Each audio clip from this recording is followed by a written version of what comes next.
Nietzsche was not the only one who sensed the coming death of God and the rise of a new dark age in human history. All great events cast their shadows long before, and 50 years before him, another German, a painter whose name was Caspar David Friedrich, announced the same event as Nietzsche at exhibition in Berlin by using color and brush instead of ink and paper.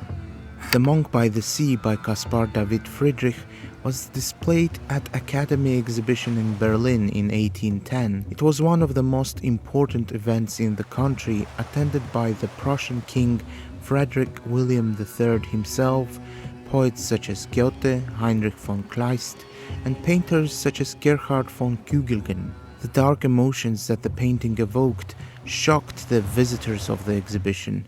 The wife of Gerhard von Kugelgen said that she was put off by the loneliness of the setting and the lack of consolation, and said that movement and narrative might provide the unending space of air. In an issue of a newspaper Berliner Abendblätter, Heinrich von Kleist and Clemens Brentano published their famous description of the painting that highlighted the apocalyptic featurelessness and boundlessness of the scene. There is one sentence in Kleist's description that had stricken me in particular. He said, "What I wanted to find within the picture itself, I found only between myself and the picture." We all see a small piece of our own soul when we reflect on art.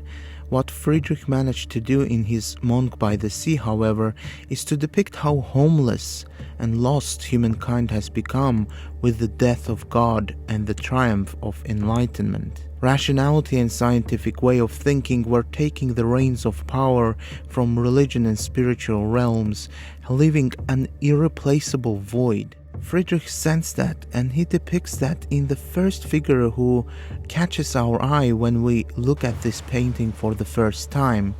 It is a priest who stands with his back towards us. He stands on a barren and empty ground without a single flower, tree, or even grass growing on it. All he can see underneath his feet is just lifeless and soulless sand. But what's even more disturbing is that he faces even darker sea waves rising in front of him. If we pay close attention, we can see that those sea waves are coming towards him from every direction, left or right. The sky is as lifeless as the ground he stands on. There is not a single bird flying above those fearful waves. And other than this priest, there is no living creature depicted in this painting. Friedrich himself described the Christian priest as a sort of Faustian thinker musing in front of the inscrutable hereafter. It's quite likely he had read Goethe's poem that was published not long before. The figure for Friedrich represented an embodiment of tragic existentialism. With the dusk of religion, no remaining belief or faith, man was left homeless and alone against the forces of nature, like this priest standing at the shore with no life growing from the ground. And the sea represented the forces and energies of destiny and uncertainties which all of us humans must face throughout our lives. It's no wonder why Kugelgen's wife, as many others, disliked this painting when she saw it. She clearly knew what it represented, and that's why she highlighted loneliness of the setting and lack of consolation in her letter. God was dead, we have killed him, and this is how, through the eyes of Caspar David Friedrich, our existence and our soul looks like after that murder. Monk by the Sea was exhibited with another painting by Friedrich called Abbey in the Oakwood, which he considered to be a pair to his Monk by the Sea. Equally grim and dark, Abbey in the Oakwood evokes a similar sense of existential uncertainty. Friedrich demanded that both works to always be displayed together. They are always displayed in this way ever since, and today we can see them when we visit national galleries in Berlin. First thing that catches our eye when we look at this painting is the contrast between the top and the bottom part of it. Friedrich draws this scene at last minutes before the sun is completely set. We can see the last rays of sun covering the sky and the moon on the right. The only element that unites both parts of the painting are the Oakwoods, which connect earth with the sky.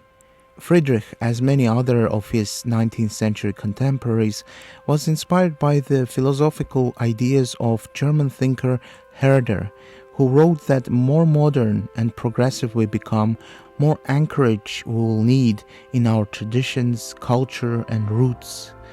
And no piece of nature represented Germany and its roots as did its oaks and forests.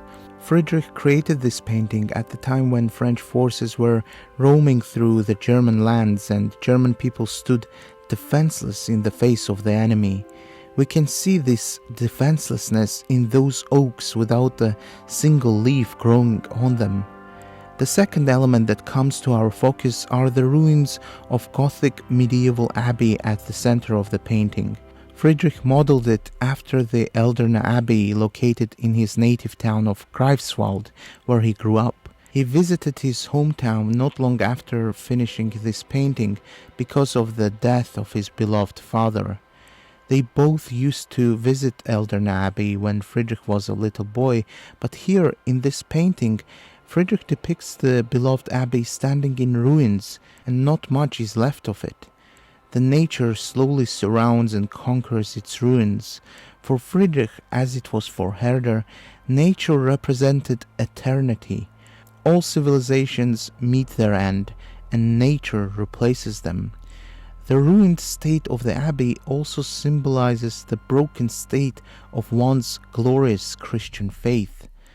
We can see several people carrying a coffin towards the arch of the abbey, and inside we can see the Christ on the cross. Of course, the story of crucifixion is not about death, but about resurrection. For Friedrich, people who have anchorage in faith, who carry their dead to the Christ, as do the people here, have hope for resurrection, for future. We can see this message coming across also on the branches of the oaks, which slowly start to bloom in anticipation of the coming spring, as art historian Simon Schama noticed in his BBC documentary. If Monk by the Sea was about homelessness of our souls after the death of God, the Abbey in the Oakwood is about grim possibility of renewal and hope that we can find in nature and faith. Those two canvases marked a new beginning in Friedrich's composition and set him apart from classical composition.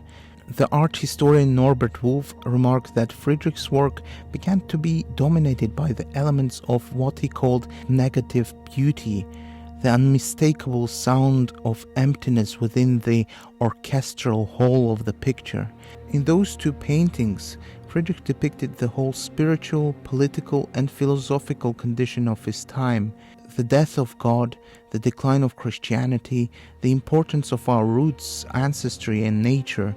No wonder why he was called mystic with a brush by his contemporaries. If Nietzsche saw the future in the rise of Übermensch, Friedrich saw our future in the eternity of nature. There is a hope in Friedrich's despair. Those who are detached from their roots are like the Christian monk who stands at the shore with no trees, flowers, or living things and stares at the endless ocean of destiny.